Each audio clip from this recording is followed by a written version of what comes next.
Hello दोस्तों, नमस्कार। आप सभी लोगों का बहुत बहुत स्वागत है एग्जाम लवर्स पर। मैं हूं राजन महाजन और आप सबके लिए एक बहुत शानदार टॉपिक आज मैं डिस्कस करूंगा।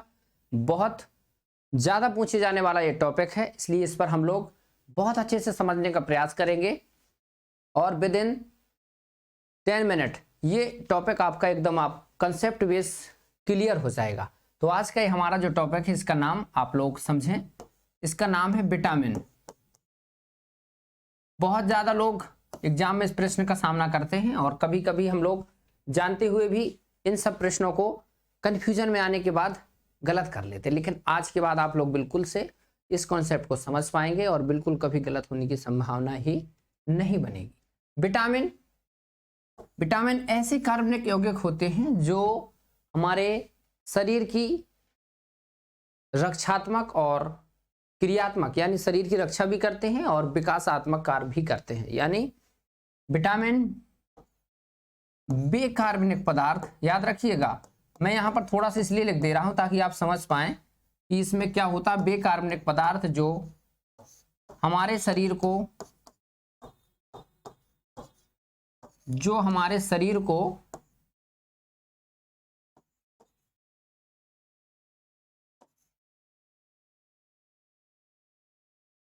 रक्षात्मक या प्रतिरक्षात्मक एवं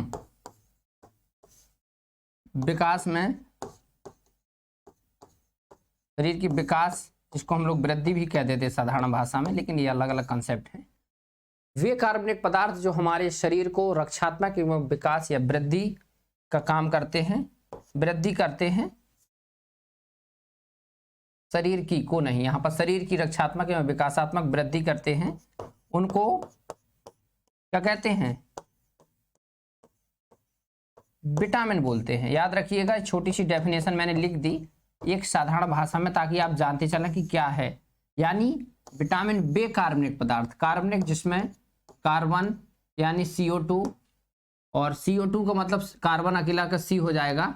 कार्बनिक पदार्थ में इसमें हाइड्रोजन भी आ जाता है और ऑक्सीजन भी जुड़े रहते हैं, नाइट्रोजन भी, और भी अदर चीजें जुड़ी रहती हैं, लेकिन बेसिक रूप से कार्बनिक का मतलब कार्बन, हाइड्रोजन, ऑक्सीजन चीजें होंगी, जैसे कार्बोहाइड्रेट, ये सब चीजें कार्बन से ही रिलेटेड है।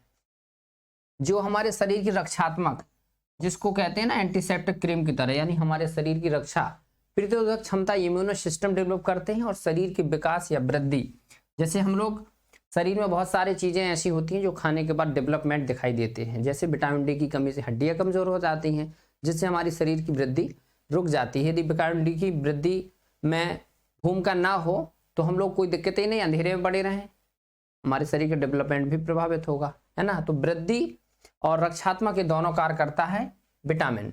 यदि बात करें विटामिन की, तो विटामिन को बेसिक रूप से हम लोग दो रूपों में बांटते हैं। विटामिन को दो रूपों में, यहां पर आप याद रखिएगा, बहुत बढ़िया से हम लोगों को समझना है। एक तो है हमारा जल में घुलनशील, और एक है हमारा यानी वाटर सॉल्यूबल।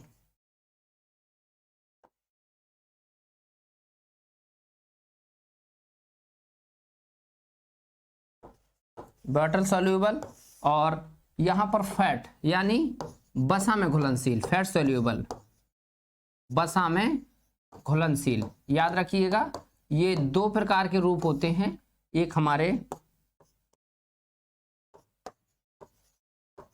फैट सॉल्यूबल, बसा में घुलनशील, और जल में घुलनशील। अब जल में घुलनशील कौन कौन से हैं और बसा में घुलनशील कौन कौन से, इसको हम लोग जान लेते हैं।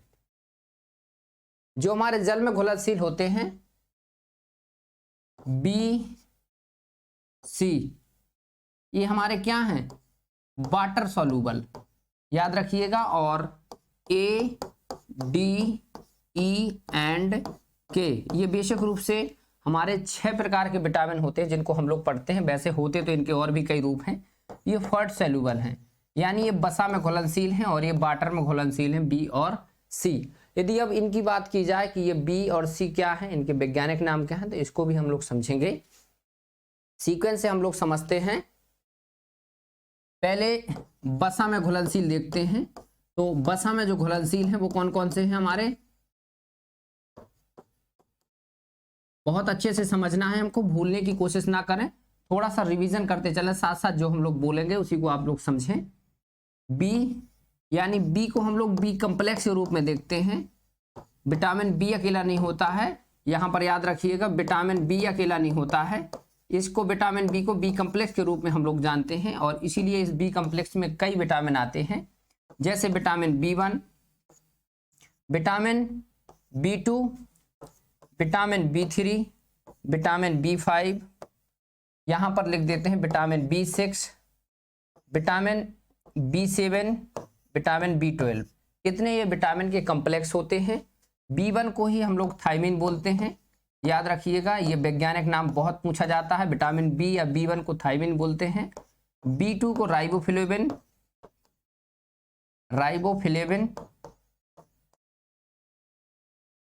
C को नियासिन, विटामिन B3 को नियासिन बोलते हैं। और B5 को पेंटा, 5 के मतलब पेंटाथेनिक अम्ल या पेंटाथेनिक बोला जाता है। विटामिन B6 को पायरोडॉक्सिन,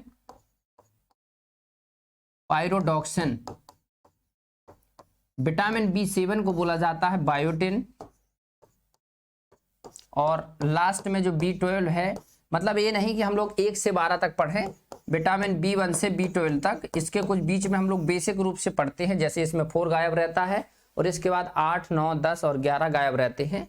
लास्ट है B12 यानी साइनोकोबालेमिन, ये सबसे ज्यादा पूछा जाता है, साइनोकोबालेमिन।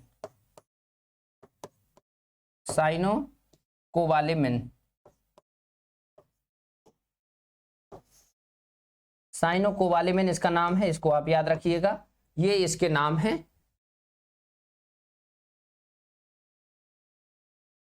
यहां पर बी कम्प्लेक्स में आपके कितने आते हैं आप देख लें। B1 जिसको थायमिन बोलते हैं, B12 जिसको राइबोफ्लेविन, B3 जिसको नियासिन बोलते हैं, B5 जिसको पेंटाथेनिक, B6 जिसको पायरोडॉक्सिन, B7 जिसको बायोटिन बोलते हैं और B12 जिसको साइनोकोबालेमिन, यानी कोबालेमिन का मतलब इसमें कोबाल्ट पाया जाता है। कोबाल्ट CO एक धातु होती है और ये जो विटामिन है जितने सभी के सभी महत्वपूर्ण है, यानी हर एक विटामिन या विटामिन के बी कम्प्लेक्स के जो नाम लिखे हुए हैं इन सबसे प्रश्न आया हुआ है आपका, तो इसको आप याद रखिए।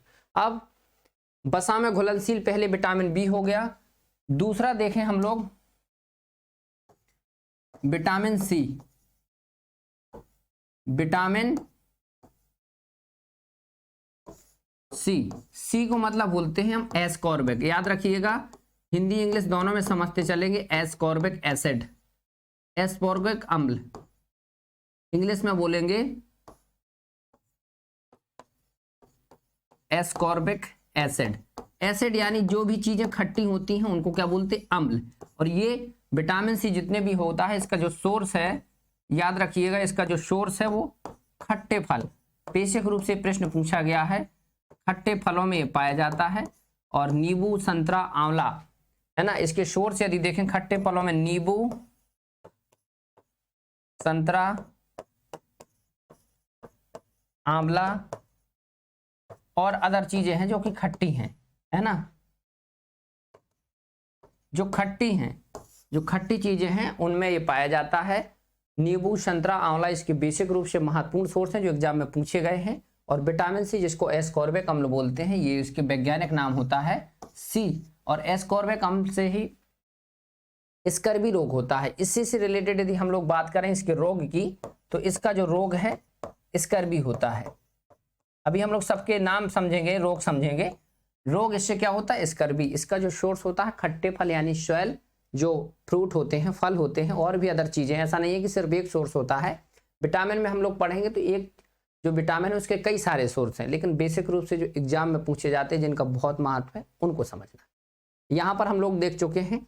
अब हम लोग आते हैं यहां पर वाटर में, वाटर सॉल्युबल। वाटर सॉल्युबल कौन कौन से थे, तो पहले देख लेते हैं ये, यहां के बाद ए, इसके बाद डी, ई और के। ए का मतलब इसको रेटिनॉल बोलते हैं, याद रखिएगा, रेटिनॉल। रेटिना आंख से बना है और ये आंख से संबंधित रोग के लिए प्रसिद्ध है, आंख। है ना, इससे आंख से संबंधित रोग होता है। ए, इसको रेटिनॉल बोलते हैं। डी को बोलते हैं कैल्सीफेरॉल। कैल्सी यानी कैल्शियम से, इसमें कैल्शियम की बात होती है और ये हड्डी से रिलेटेड है।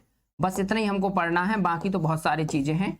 हड्डी और सनलाइट, यानी हड्डी को प्रभावित करता है और सनलाइट से ये प्राप्त होता है ना, सनलाइट से प्राप्त होता है बेसिक रूप से, और प्रभावित हड्डियों को सबसे ज्यादा करता है विटामिन डी, जो कि सनलाइट से प्राप्त होता है। विटामिन ई, विटामिन ई जिसको टोकोफेरॉल कहा जाता है, याद रखिएगा, टोकोफेरॉल। और ये जो होता है ये बांझपन के लिए जाना जाता है, किससे, बांझपन और नपुंसकता। याद रखिएगा, ये प्रश्न बहुत ज्यादा पूछा गया है। विटामिन ई की कमी से बांझपन, नपुंसकता, और इसी को कहा जाता है सुंदरता का विटामिन। याद रखिएगा, सुंदरता का विटामिन कहा जाता है इसको, विटामिन ई को। सुंदरता का विटामिन किसको कहा जाता है, विटामिन ई को। ये प्रश्न पूछा गया है। इससे जो समस्या है विटामिन ई का वैज्ञानिक नाम टोकोफेरॉल, इससे होने वाली जो बीमारियां बेसिक रूप से बांझपन और नपुंसकता आ जाती है। सुंदरता का इसको विटामिन कहा जाता है, और इसका जो बेसिक रूप से सोर्स होता है वो क्या बोलते हैं हम लोग, जो अनाज होते हैं, अनाज, भीगे हुए अनाज, रेसे, ये सब चीज सोर्स होते हैं। लास्ट में देखें फिलेक्रिप्टोनान, फिलेक्रिप्टोनान,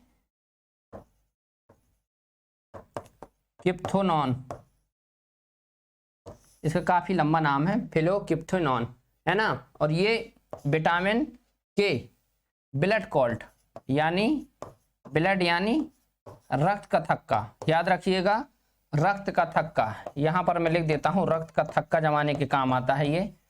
और इसी की समस्या की वजह से यदि विटामिन के की कमी है आपकी बॉडी में, तो आपका ब्लड नहीं जमेगा और आपको हीमोफीलिया जैसी एक बीमारी हो जाएगी।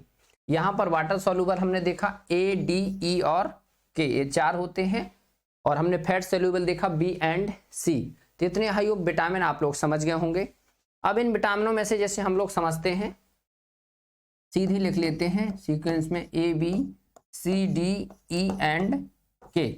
इनसे सीधे सीधे रोग का प्रश्न पूछे तो सीधे मैंने अभी बता दिया है, फिर से लिख देता हूं। रोग से जो होता है वो रतौंधी रोग होता है, शुद्ध हिंदी में लिखते हैं रतौंधी। रतौंधी मतलब रात को जैसे ही सांझ ढलने लगती है, सूर्य के प्रकाश कम हो जाता है तो आंखों से कम दिखाई देने लगता है, उसको बोलते हैं रतौंधी। नेक्स्ट है बी से बेरी बेरी। बेरी बेरी ये स्किन से संबंधित रोग है, त्वचा से, याद रखिएगा, त्वचा संबंधी रोग होता है बेसिक रूप से। सी से होता है स्कर्बी। स्कर्बी जिसको हम लोग, ये भी स्किन से संबंधित रोग है। विटामिन सी का जो रोग है, देखिए यहां पर विटामिन मैं लिख देता हूं, ऐसा ना हो आप लोग कंफ्यूज हो जाए। और इससे होने वाले रोग, ये डी से हमारा ऑस्टियोमलेशिया जिसको बोलते हैं, और ऑस्टियोमलेशिया हड्डियां कमजोर होना जिसको बोलते हैं। ई से होता है बांझपन। बांझपन यानी जिनके अंदर संतान उत्पत्ति की संभावना कम हो जाती है या फिर ना के बराबर रहती है, खत्म हो जाती है, जिसको बांझपन बोलते हैं। और ई के का मतलब रक्त का थक्का। ये सब इनसे होने वाले रोग हैं। रक्त का थक्का, ना जमना, ऐसा नहीं कि रक्त का थक्का, रक्त का थक्का ना जमना, याद रखिएगा। ये इतना है इसका, ए, बी, सी, डी, ई और के। ये बस आपके 1, 2, 3, 4, 5 और 6, बेसिक रूप से 6 विटामिन होते हैं। 6 विटामिनों में उनके नाम, वैज्ञानिक नाम, उसके साथ रिलेटेड रोग। और सोर्स में आपके सिर्फ सी वाला बहुत ज्यादा पूछा जाता है, विटामिन सी में, जो कि खट्टे फलों में पाया जाता है। और विटामिन ई जो होता है ये अंकुरित में होता है। इसके सोर्स यदि कभी प्रश्न पूछ ले तो अंकुरित बीज जो होते हैं सबसे ज्यादा विटामिन ई के सोर्स होते हैं, जिनके खाने से इस प्रकार की समस्याएं कम हो सकती हैं। विटामिन के, रक्त का थक्का ना जमना, जिसको आगे जाके बीमारी हीमोफीलिया बन जाती। तो आई होप कि इतनी सारी चीजें आप समझ गए होंगे। विटामिन में बस इतना ही है। विटामिन को यदि एक बार में यदि स्ट्रक्चर बना के देखा जाए तो बिल्कुल से सरल है। विटामिन सीधे सीधे आप 1 मिनट में समझ सकते हैं, रिवीजन कर लें। विटामिन 2 रूपों में, फैट सॉल्यूबल और वाटर सॉल्यूबल। बस सीधा सीधा है, यहाँ पर फैट लिखें, यहाँ पर BC और ADE एंड के, इतना लिखना है हमको। और इसके बाद इनके वैज्ञानिक नाम, इनसे होने वाले रोग, ऐसे इनके वैज्ञानिक नाम और इनसे होने वाले रोग। बस इतनी सी इसकी कहानी होती है और इतने में ही आपके जो विटामिन होते हैं वो कंप्लीट हो जाते हैं। तो चलिए, आज का वीडियो कैसा लगा कमेंट करके जरूर बताइएगा। फिर ऐसे ही महत्वपूर्ण टॉपिक के साथ फिर मिलते हैं। रखिए अपना ख्याल, जुड़े रहिए एग्जाम लवर्स के साथ। जुड़ने के लिए आप सभी लोगों का धन्यवाद। Thank you.